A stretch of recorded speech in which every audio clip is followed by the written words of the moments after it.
Structural abnormality. आज हम discuss करेंगे कि क्रोमोसोम की जो स्ट्रक्चरल एबनॉर्मेलिटी होती है उनमें क्या क्या चीज़ें इंक्लूड हैं।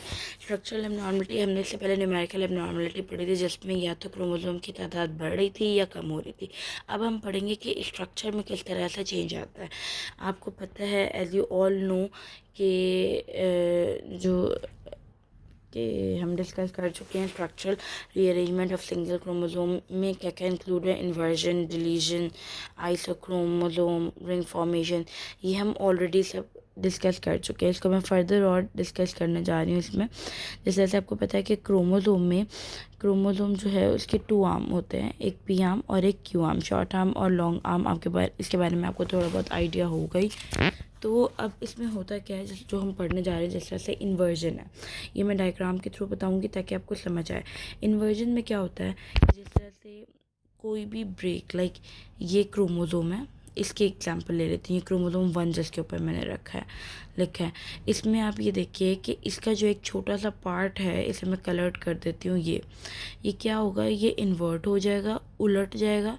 इसके जो ऊपर वाला, इसकी जो ये वाला पार्ट है वो नीचे आ जाएगा, और जो नीचे वाला पार्ट है वो ऊपर चला जाएगा। लेट मी एक्सप्लेन कि क्या होगा कि जो जेनेटिक मटेरियल है, लाइक ये इसका जेनेटिक मटेरियल ले लें यहाँ पर, इसका जो ये वाला पार्ट है वो इधर चला जाएगा, और जो यहाँ पर वाला पार्ट है, जो सेगमेंट है, वो इधर आ जाएगा। तो इन्वर्जन का क्या मतलब हुआ, when 1 or 2 breaks in a single chromosome followed by a 180 degree rotation of the segment, यानी इस सेगमेंट की 180 डिग्री की रोटेशन हो जाएगी, यानी बिल्कुल उलट जाएगा। तो ना इसमें जेनेटिक मटेरियल देखिए लॉस हुआ है ना गेन हुआ है, जस्ट क्या हुआ है कि उसमें 180 डिग्री का चेंज आ गया। तो इसको हम क्या कहेंगे, इन्वर्जन कहेंगे। अब इन्वर्जन की 2 टाइप्स हैं, एक है पेरीसेंट्रिक इन्वर्जन और एक है पैरासेंट्रिक इन्वर्जन। पेरीसेंट्रिक इन्वर्जन में क्या होगा कि सेंट्रोमेर यानी ये बीच वाली जगह इन्वॉल्व होगी, ठीक है। तो इसको हम क्या कहेंगे, ये पेरीसेंट्रिक इन्वर्जन है। और अगर ये वाली जगह इन्वॉल्व होती है, यानी यहाँ वाला सेगमेंट उलट जाता है, पूरा 180 डिग्री से रोटेट हो जाता है, तो इसको हम क्या कहेंगे, पैरासेंट्रिक। तो ये बस एक पॉइंट है जो कि आपको याद रखना है। ये डेफिनेशन लिखी हुई है, inversion when 1 or 2 breaks in a single chromosome के अंदर, followed by a 180 degree rotation of the segment between the breaks with no loss or gain of material. Okay, it could be pericentric, it could be paracentric. Pericentric क्या है, if the chromosomal material involves the centromere, that will be known as pericentric. But the inverted segment does not include the centromere. This type of inversion is known as paracentric. Now अब हम second type discuss करेंगे।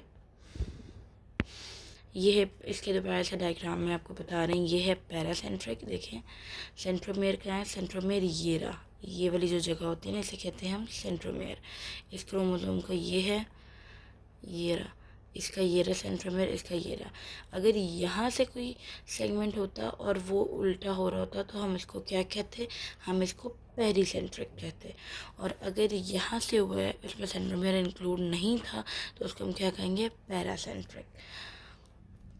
Okay, second क्या है, deletion. Deletion से मतलब आपको समझ आ रहा है कि डिलीट हुई है। तो डिलीट, अब इसको मैं आपको डायग्राम से बताऊंगी कि ये आपके पास डायग्राम नज़र आ रही है, इसमें एक पार्ट पूरा का पूरा डिलीट हो जाए। लाइक ये पूरा क्रोमोसोम था, इस क्रोमोसोम में से जो इसका ये वाला पार्ट है, ये वाला पार्ट वो डिलीट हो गया है, तो इसको हम क्या कहेंगे, डिलीशन हुई है। और अगर ये डिलीशन यानी जेनेटिक मटेरियल एंड से डिलीट होगा तो इसे टर्मिनल डिलीशन कहेंगे। और अगर सेंटर से डिलीट हो जाएगा जेनेटिक मटेरियल तो हम इंटरस्टिशियल डिलीशन कहेंगे। ये आपको डायग्राम से समझ आ गया। अब इसकी डेफिनेशन से एक दफ़ा पढ़ लें। डिलीशन क्या होता है, involve the loss of genetic material. Interstitial deletion occur after 2 breaks in the same chromosome arm and loss of the segment between the breaks. और जो टर्मिनल है, टर्मिनल का मतलब ही एंड होता है। तो जब एंड से लॉस होगा क्रोमोसोमल मटेरियल तो उसे हम क्या कहेंगे कि ये कौन सा डिलीशन हुई है, टर्मिनल।